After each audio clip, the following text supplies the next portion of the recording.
आज मैं आप लोगों के लिए एक ऐसी मूवी की एक्सप्लेनेशन लेके आया हूँ जिसे देखने के बाद आप अपनी जिंदगी में कभी भी डिमोटिवेटेड फील नहीं करेंगे। कहानी की शुरुआत होती है 2017 के 70 साल के बूढ़े मुरलीकांत पेटकर से, जो कि अपने बेटे के साथ पुलिस स्टेशन आए होते हैं भारत के राष्ट्रपति के खिलाफ कंप्लेन दर्ज कराने के लिए। तभी इंस्पेक्टर कामले उससे पूछता है कि आपको भारत के राष्ट्रपति के खिलाफ कंप्लेन दर्ज क्यों करानी है। तो वो बताते हैं कि मुझे अभी तक अर्जुन अवार्ड नहीं मिला है, लेकिन हाल ही में पास के गाँव के एक व्यक्ति को मेडल मिला है जिसका गांव शहर जैसा हो गया है। लेकिन जो हमारा गांव है उसके हालात बहुत ही बेकार है और वहाँ पे ना ही सड़क है और ना ही किसी भी प्रकार की सुविधा है, इसीलिए मुझे भी अर्जुन अवार्ड चाहिए। तभी इंस्पेक्टर कामले उन पर हंसने लगता है। वो बोलता है, बाबा अर्जुन अवार्ड ऐसे ही नहीं मिला करते। मुरलीकांत जी के सारे मेडल को दिखाया जाता है और मूवी फ्लैशबैक में पहुँच जाती है और कहानी जो है 1952 के स्वतंत्र भारत में पहुँच जाती है, और जहाँ हम स्वतंत्र भारत को पहला ओलंपिक इंडिविजुअल गोल्ड मेडल दिलाने वाले खासवाज यादव की स्वागत यात्रा को देख पाते हैं। अपने बड़े भाई के कंधे पर बैठकर इस जश्न में शामिल हुआ छोटा मुरली यह तय कर लेता है कि उसे भी खासवाज यादव जैसा चैंपियन बनना है। सांगली के इस्लामपुर में रहने वाले इस छोटे मुरली को न ही पढ़ाई में शौक है और न ही अपनी पापा की तरह टेलर बनने में। चैंपियन बनने का सपना देखने वाले इस बच्चे को बहुत ही सही दिशा मिलती है। अपने बड़े भाई से तारा सिंह की स्टोरी सुनकर छोटा मुरली उन्हें अपना गुरु मान लेता है और इस्लामपुर के खाड़े से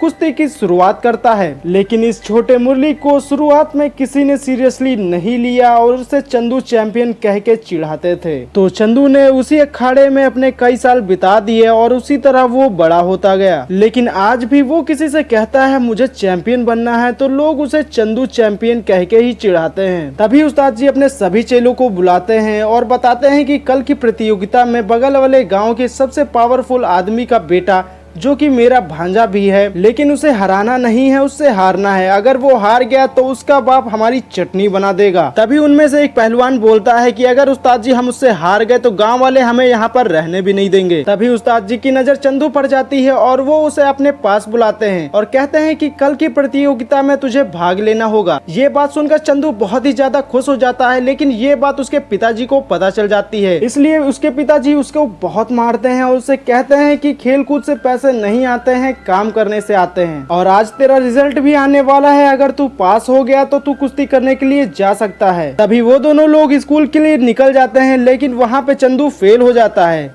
इसलिए वो स्कूल से चुपचाप निकल के कुश्ती के मैदान में पहुंच जाता है। कुश्ती के मैदान में पहुंचने के बाद वो दगड़ू को चैलेंज कर देता है। तभी उसे लोग चंदू चैंपियन कह के चिढ़ाने लगते हैं। ये सुनकर चंदू को बहुत ही ज्यादा गुस्सा आता है और वो दगड़ू को हरा देता है। दगड़ू को हारता हुआ देख उसका पिता चंदू को मारने के लिए आता है और चंदू वहाँ से भागने लगता है। भागता भागता चंदू रेल की पटरी पे आता है। वहाँ पे एक ट्रेन जा रही होती है, उसके अंदर एक आदमी होता है जिसका कर्नल नाम होता है। वो चंदू को अंदर ले लेता है, उससे पूछता है कि ये लोग तेरे पीछे क्यों भाग रहे थे, क्या तूने चोरी की है। तभी चंदू बताता है कि मैं चोर नहीं है और अपनी पूरी स्टोरी कर्नल को बताता है। तभी कर्नल उसे बताता है कि अगर तुझे ओलंपिक गोल्ड मेडल चाहिए तो तुझे पहले फौज में जाना पड़ेगा। तभी कर्नल उसे मिल्खा सिंह और मेजर ध्यानचंद जी का एग्जाम्पल देता है और कर्नल बोलता है मैं भी आर्मी ज्वाइन करने ही जा रहा हूँ। चंदू और कर्नल दोनों आर्मी में सेलेक्ट हो जाते हैं और उन लोगों की ट्रेनिंग अगले दिन से ही शुरू हो जाती है और जो उनके उस्ताद होते हैं वो सभी लोगों को नमूना कहकर बुलाते हैं। जब चंदू ट्रेनिंग करने के बाद सबको बताता है कि मैं ओलंपिक में गोल्ड मेडल जीतना चाहता हूँ, तभी कुछ लोग चंदू के ऊपर हंसने लगते हैं, जिसकी वजह से चंदू गुस्सा होकर लड़ने लगता है। तभी उस्ताद जी आते हैं और चंदू को बारिश में पनिश करते हैं और बोलते हैं तुम अपने घर वापस चले जाओ। लेकिन चंदू बोलता है उस्ताद जी मैं घर वापस नहीं जा सकता हूँ, मुझे देश के लिए ओलंपिक खेलकर गोल्ड मेडल जीतना है। ये बात सुनकर उस्ताद जी उसे कल सुबह 6 बजे बुलाते हैं और बॉक्सिंग कोच टाइगर से मिलाते हैं। लेकिन जो टाइगर होता है वो बहुत ही स्ट्रिक्ट होता है, वो चंदू को आसानी से ट्रेनिंग नहीं देता है। वो पहले अपने सबसे अच्छे बॉक्सर से 1 मिनट के लिए बॉक्सिंग करने देता है और चंदू से बोलता है कि अगर तुमने 1 मिनट के अंदर इसे एक पंच मार दिया तो मैं तुम्हें ट्रेनिंग दूंगा। और चंदू उस बॉक्सर को 1 मिनट के अंदर ही एक पंच मार देता है। तभी से टाइगर उसे छोटा टाइगर कहकर बुलाने लगता है और चंदू की भी बाकी ऑफिसर के साथ हार्ड ट्रेनिंग करवाने लगता है। अभी EME से 6 ऑफिसर टोक्यो में होने वाले इंटरनेशनल स्पोर्ट्स में जाएंगे और जो वहाँ पे गोल्ड लाएगा उसे ही ओलंपिक में जाने का मौका मिलेगा। लेकिन देश के लिए गोल्ड मेडल तो ठीक था, पर जान दांव पर लगाना ये थोड़ा ज्यादा हो जाता। तो बेचारा चंदू तूफान में तो प्लेन प्लेन में नहीं बैठने वाला था, इसलिए चंदू एयरपोर्ट से भागने लग जाता है। फिर टाइगर चंदू को जबरदस्ती पकड़कर प्लेन में बैठाता है। फिर ये सब लोग टोक्यो पहुंच जाते हैं। वहां पहुंचने के बाद इनको इंटरनेशनल जर्नलिस्ट नयनतारा मिली, जिसको देखने के बाद चंदू की तो घंटी बजने लगती है। अभी हमारा चंदू नयनतारा के अटेंशन पाने के लिए अग्रेसिवली 3 नॉकआउट मैच जीत जाता है और हमारा चंदू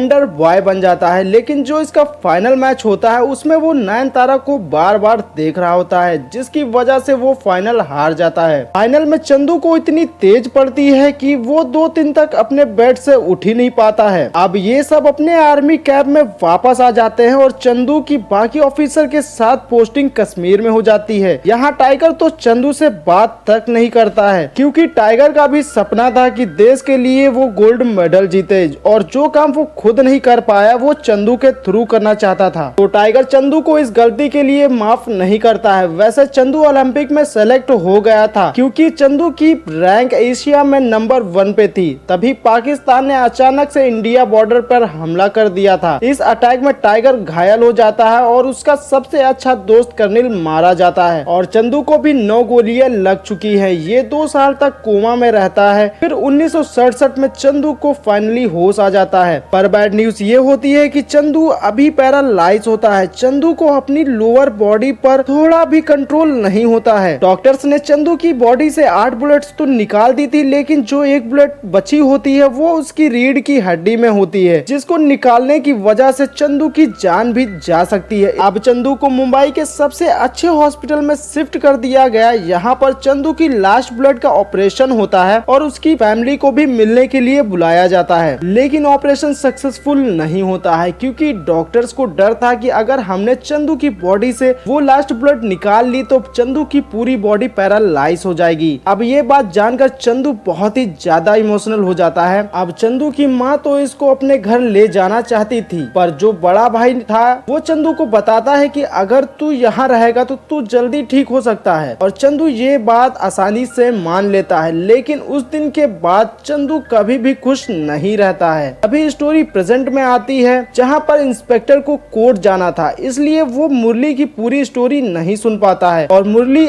आज भी पैरालाइज है। आगे की स्टोरी अपने बेटे को सुनाता है कि हॉस्पिटल में रहते रहते चंदू इतना डिप्रेशन हो जाता है कि वो सुसाइड करने की भी कोशिश करता है। फिर चंदू वार्ड बॉय को कुछ पैसे देता है और उसके साथ बैठकर पीता है और विस्की के साथ बहुत ही ज्यादा नींद की गोली भी खा लेता है। लेकिन किस्मत में तो चंदू के इतनी जल्दी मरना लिखा ही नहीं था। तभी चंदू फिर से अपनी लाइफ जीने लगा और पूल में सारा दिन रहकर स्विमिंग करना सीख गया। फिर तभी चंदू की मुलाकात टाइगर से होती है, जिसे देखकर चंदू बहुत ही ज्यादा खुश हो जाता है। तभी टाइगर चंदू के इस जज्बे को देखकर उसे बोलता है कि तुझे गोल्ड मेडल चाहिए था, फिर चाहे वो किसी भी खेल में क्यों ना हो। तभी टाइगर चंदू को बहुत सारे डिसेबल लोगों की स्टोरी सुनाता है, जिससे चंदू बहुत ही ज्यादा मोटिवेट होकर अपनी स्विमिंग की प्रैक्टिस करने लगता है और कुछ ही दिनों के अंदर ओलंपिक में स्विमिंग की टाइमलाइन को मैच कर लेता है। बट अभी एक और प्रॉब्लम होती है। इंडियन ओलंपिक कमेटी चंदू को ओलंपिक में नहीं भेजना चाहती है। इनको अपने पैसे रेगुलर प्लेयर पे लगाने होते हैं और ना कि चंदू जैसे डिसेबल प्लेयर पर। अभी चंदू और वार्ड बॉय की स्पीच ने कमेटी वालों को दोबारा सोचने पे मजबूर कर दिया होता है, क्योंकि चंदू की ये जो कंडीशन होती है वो देश के लिए लड़ते हुए होती है और अब देश का पैसा ही उसके लिए काम नहीं आएगा, क्योंकि वो एक डिसेबल है। बस फिर चंदू को पैरा ओलंपिक में जाने का मौका मिल जाता है। अब फिर से मूवी प्रेजेंट में आती है। यहाँ पर इंस्पेक्टर मुरली की स्टोरी दुनिया के सामने लाना चाहता था। उसने रिपोर्टर को मुरली का इंटरव्यू लेने के लिए भेज दिया होता है, पर अब मुरली को गांव के डेवलपमेंट के लिए सरकार से हेल्प नहीं चाहिए। ये गांव वाले खुद ही अपने लिए रोड बनवा रहे थे। मुरली की सारी बातें उस न्यूज रिपोर्टर को बहुत ही इंस्पायरिंग लगती है और इसने अपने कॉन्टेक्ट से मुरली की सारी आर्मी रिपोर्ट से सारा सच को बाहर निकलवा लिया था और न्यूज में ला दिया। अभी स्टोरी फिर से पास्ट में आती है। अभी चंदू ओलंपिक्स के लिए आ चुका है। यहाँ पर टेररिस्ट अटैक की वजह से ओलंपिक गेम्स रुकते रुकते रह जाते हैं। बस ओलंपिक गेम्स की लोकेशन चेंज होती है। अब ओलंपिक चंदू के लिए गोल्डन चांस था। तभी चंदू को सर पर उसी जगह पे चोट लगती है जहाँ पर उसे पहले गोली लगी थी। पर चंदू को आज भी गोल्ड के लिए गेम्स में उतरना तो था, अपने जैसे बहुत सारे प्लेयर्स के लिए जिनको दुनिया चंदू बोलकर मजाक बनाती है। फिर चंदू ने ओलंपिक में गोल्ड मेडल जीतकर अपना सपना पूरा कर लिया और चंदू चंदू से मुरली बन गया। प्रेजेंट में न्यूज रिपोर्टर की वजह से गवर्नमेंट और पूरी इंडिया को मुरली के बारे में पता चल जाता है। अब गवर्नमेंट ने मुरली को अर्जुन अवार्ड की जगह पद्म श्री से सम्मानित किया। जब मुरली अवार्ड मिलने के बाद अपने गांव वापस आता है तो